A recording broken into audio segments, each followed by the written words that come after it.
Salut à tous les bridgers et bienvenue sur ma chaîne Bridgemania. Nous allons faire l'analyse de cette donne. Une ouverture barrage venant d'Est avec 3 carreaux. Alors, qu'est-ce que ça veut dire 3 carreaux? Alors, en principe, 3 carreaux, ça promet combien de cartes en barrage? Donc, vous vous rappelez, quand on ouvre au palier de 2, c'est pas une enchère forte, c'est une enchère dite faible.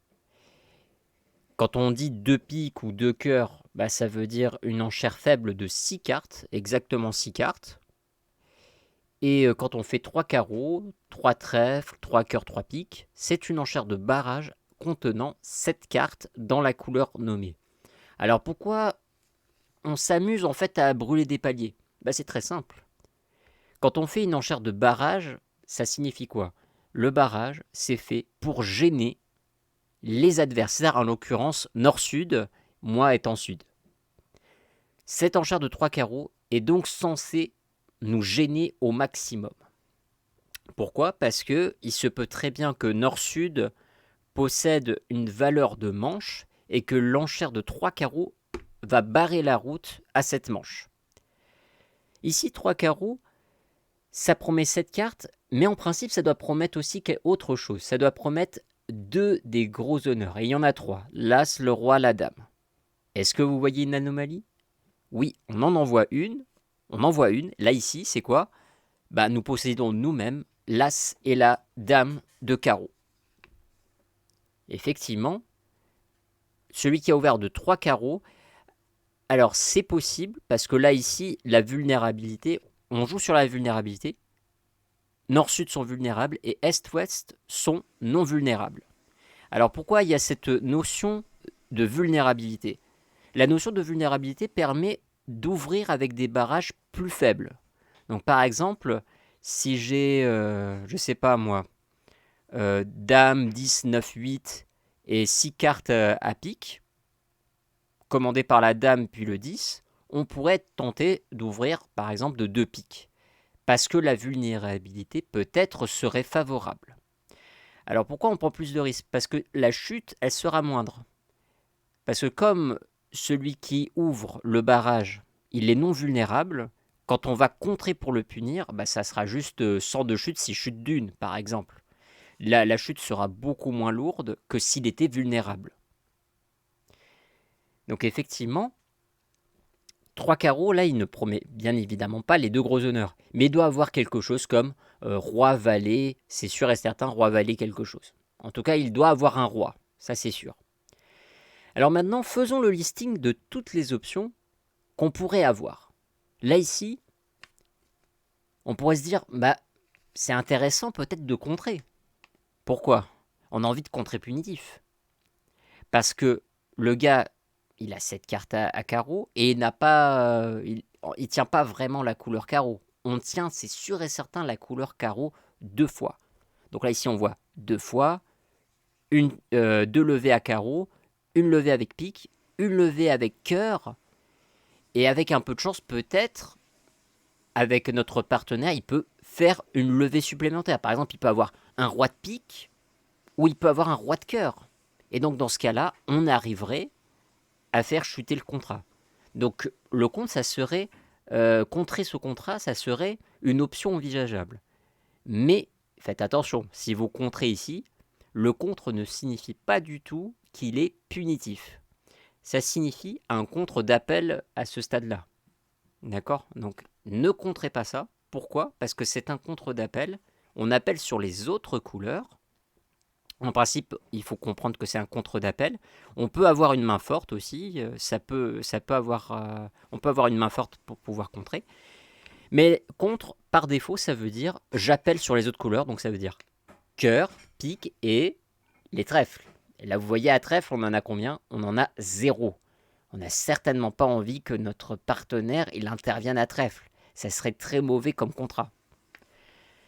Alors le truc qui vient, que moi ça m'est venu naturellement, c'est de dire 3 cœurs. Effectivement, 3 cœurs, c'est l'option pour dire, voilà, je propose un contrat à cœur. Et attention, dans proposer, ça veut dire que votre partenaire n'est pas du tout obligé de reparler. Ce qui est logique, parce que j'interviens au plus bas palier. Donc c'est une proposition de jouer un contrat à cœur. 3 piques, est-ce que on pourrait tenter de dire 3 piques? Vous pouvez peut-être être tenté de dire 3 piques si vous convoitez de faire une manche à pique ou à cœur, parce que vous ne savez pas quel contrat jouer en majeur. Donc 3 piques pour commencer. Mais ça, je ne vous le conseille pas parce que vos piques sont d'assez piètre qualité. Un As et ensuite 9, 6, 4, 3. S'il n'a rien en face, 3 piques sera un très mauvais contrat. Donc en termes de proposition, on va plutôt choisir 3 cœurs vis-à-vis de 3 piques. 300 atouts maintenant. Est-ce que ça serait intéressant de dire 300 atouts? 300 atouts, ça serait intéressant si par exemple ma couleur cœur, elle était méga solide. D'accord? Il n'y a rien à redire. Ça serait As, Roi, Dame, 10, 9, des choses comme ça. On pourrait compter en termes de levée de jeu. Ça promettrait plus une main en termes de levée de jeu. Et un arrêt dans la couleur carreau. Donc pas nécessairement un jeu régulier, mais un jeu en termes de levée. Là ici on a bien l'arrêt à carreau, on stoppe bien 2 fois la couleur carreau. Cependant les cœurs ne sont pas suffisamment solides pour pouvoir faire 300 atouts qui serait le contrat final. 4 trèfles, c'est une enchère qui est naturelle. En principe ça doit promettre 6 cartes à trèfle, voilà ce qu'il faut pour intervenir. Et là 4 cœurs, 4 piques, ça c'est plutôt, voilà, on est sûr de vouloir jouer un contrat à cœur, un contrat à pique, parce que par exemple on a une couleur suffisamment solide. Là évidemment, vous voyez la teneur de ces cartes là, ça vous donne envie d'intervenir à 4 cœurs ou à 4 piques? Non. On n'est pas suffisamment solide pour dire 4 cœurs ou 4 piques.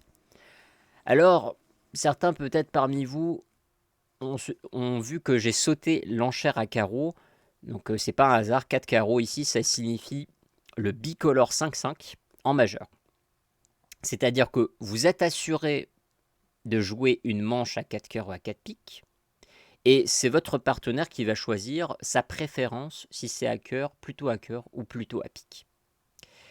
Là ici quand même, je suis un peu embêté d'imposer une manche. Pourquoi? Parce que je suis chicane trèfle et qu'il y a As, Roi, Dame de trèfle qui sont en l'air. Ça veut dire que ça ne servira à rien de jouer à cœur ou à pique, d'ailleurs, si mon partenaire possède des honneurs à trèfle. Là ici, ça serait des honneurs qui seraient dévalués parce que moi j'ai une chicane. Alors sur ça, après, chacun son goût. Hein. Si vous êtes dans l'aventure, pour vous, ça sera peut-être 4 carreaux et ensuite Nord fera comme il veut 4 cœurs ou 4 piques. Moi, je préfère la jouer plus sécure et je vais dire 3 cœurs. Et je vais laisser mon partenaire choisir ce qu'il va faire après. Donc 3 cœurs. Ok, on joue. Donc entame à carreau. Alors l'entame carreau, ça peut paraître bizarre parce qu'il entame dans notre fourchette, c'est pas du tout bizarre. Et c'est pas du tout même bizarre. Pourquoi? Parce que déjà, West ne sait pas que son partenaire ne possède que le roi de carreau. Ça, c'est déjà une première chose qu'il peut pas savoir. Et deuxième chose, il est singleton. Parce que si lui, il a 7 cartes à carreau, là, ici, on a 3, 2. Donc lui, il en a forcément une. Donc je suis sûr de me faire couper à Est, avec Est, si jamais il récupère la main et qu'il tire carreau. Je suis sûr de me faire couper. Donc c'est parti. Donc je vais empocher forcément cette levée, avec la dame bien évidemment, et je vais commencer mon plan de jeu. Donc un plan de jeu standard, là ici à cœur, je vois qu'il y a une perdante à cœur, ça c'est sûr. Enfin, c'est pas sûr, bon, on peut comptabiliser une perdante à cœur dans le cas 4-1. Et là, dans ce cas-là, je pense que lui, il aurait plutôt le singleton. À carreau, on ne perd rien, même si voilà, il faudrait abattre tous les atouts. Et à pique, vous avez combien de perdantes? Alors là, attention, là, on a vraiment très peu d'atouts à couper. Donc il faut quand même compter toutes les perdantes à pique, c'est-à-dire celle-là, celle-là et celle-là. Ça veut dire 3 cartes à pique. La cinquième, c'est pratiquement sûr que ça va être une levée qu'on pourra faire de longueur. Donc là ici, on a 4. 4 perdantes que l'on peut comptabiliser et on pourrait faire un petit peu plus si on a un peu de chance. Donc là c'est parti. Alors qu'est-ce que je vais faire? Alors ce que je vais faire, c'est que je vais faire As et couper. je vais commencer à couper ici. D'accord? Parce que si je commence à... Pourquoi je fais ça? Parce que je commence pas à abattre les atouts parce que je veux quand même couper un petit pic. Donc je commence avec l'as de pique. Ok. Et là, je vais couper une carte à pique ici avec le 7. Là, bien évidemment, là, je viens de me débarrasser d'une perdante. Maintenant, je vais faire roi de cœur parce que ça ne me sert plus à rien de couper. On est quasiment certain de faire 2 perdantes à pique. On a fait tout ce qu'on pouvait. Ah, là, quand même, c'est un peu chaud. Un tout petit peu chaud pour moi. Pourquoi? Parce que là, ici, il est chicane. Et donc, ça veut dire que l'autre, il a 5 cartes à cœur. Ah. Peut-être que s'il avait contré, l'autre, il aurait passé. Ok.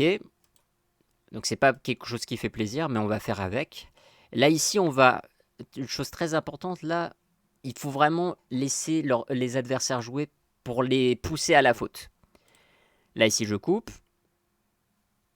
Et là, je vais jouer pique pour pousser mes adversaires à prendre la main et espérer une faute de leur part.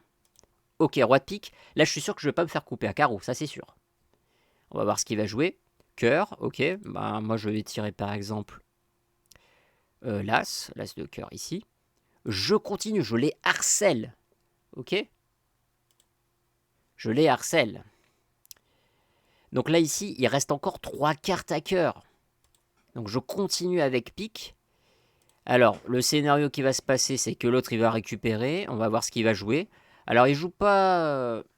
Ça me surprend qu'il joue pas carreau. Ça serait quand même bien joué de jouer carreau. On va juste couper avec le 6. Ok. Maintenant, nous, on a 7 levées. On va forcer... nous, en fait, on n'a que 2 atouts. Et lui, il en a encore 3 dans sa manche. Vous voyez?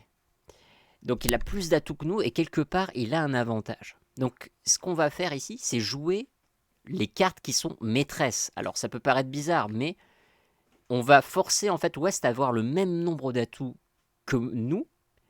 Et comme ça, il est obligé de jouer de sa propre main. Donc, on va jouer ce 9 de pique qui est maître. Il est obligé de couper. Ok. Là, il fait ce qu'il veut. Cœur, ok. Donc du coup, je vais récupérer la main, par exemple, avec la dame de cœur. D'accord? Et là, il a encore un cœur qui est maître. Donc du coup, je vais jeter mon as de carreau, qui est en fait une levée maîtresse si jamais il ne coupe pas.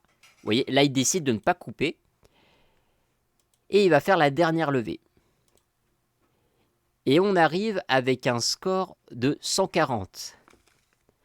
Nous avons réussi notre contrat. J'espère que cette vidéo vous aura plu. N'hésitez pas à vous abonner pour me soutenir. Et moi, je vous dis à une prochaine fois. Et bon bridge.